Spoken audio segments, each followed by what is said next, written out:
ছাত্রছাত্রীদের দিয়েই ঝাড়ু দেওয়ানো হতো ক্লাসরুমে। প্রতিবাদ করতে গেলে অভিভাবকদের গালিগালাজ করা হয়। অভিযোগ খোদ প্রধান শিক্ষকের বিরুদ্ধে।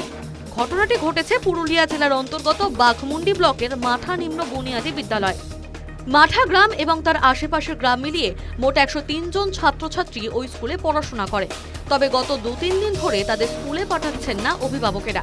তাদের অভিযোগ, লোক রাখার বদলে প্রধান শিক্ষক ছাত্রছাত্রীদের দিয়েই স্কুল পরিষ্কার করান। ঝাড়ু না দিলে শ্বশুরবাড়িতে শিখবে কি? ছাত্রীদের এমন কথা বলতেন প্রধান শিক্ষক।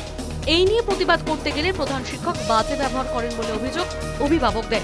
এমনকি মহিলাদের হাত ধরে ঘর থেকে বের করে দেওয়ার অভিযোগ প্রধান শিক্ষক কমল দত্তের বিরুদ্ধে। ঘটনায় বাঘমুন্ডি থানা, ব্লক এবং বাঘমুন্ডি 1 চক্রের অবর বিদ্যালয় পরিদর্শককে লিখিত অভিযোগ জানিয়েছেন অভিভাবকেরা।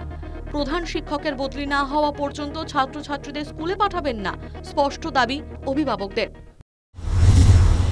ওটা আমাদের অভিযোগ ছিল ওই যে মেয়েকে ঝাড়ু করানো, জল অপরিষ্কার, তারপর ছাকে টর্চার করা, এইসবের নিয়ে বলতে গেছিল মাস্টারের কাছে, কিন্তু মাস্টারমশাই আমাদের কথা শুনেন নেই।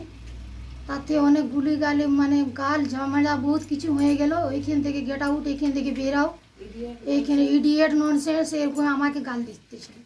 মাস্টারমশাই মানেই ওনারা হচ্ছেন শিক্ষাগুরু, ওনারাকে শিক্ষাগুরু উপরে আমরা সম্মান দিই। কিন্তু যে মাস্টার এখন এই কমল দত্ত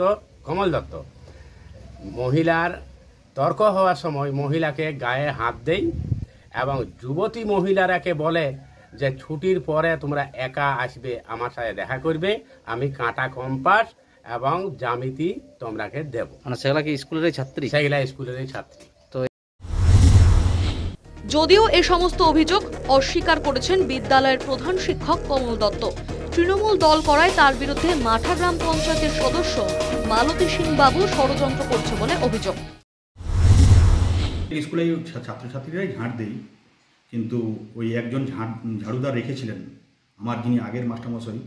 ঝাড়ুদারকে আমি রাখতে পারিনি, বাধ্য হয়েই রাখতে পারিনি, কেননা ঝাড়ুদার রাখার জন্য আমাদের উপর থেকে কোনো ফান্ড দেয়নি। কাছে অবাস্তব ব্যাপারটা এবং অবাক লাগছে, যেটা কোনো স্কুলে হয় না।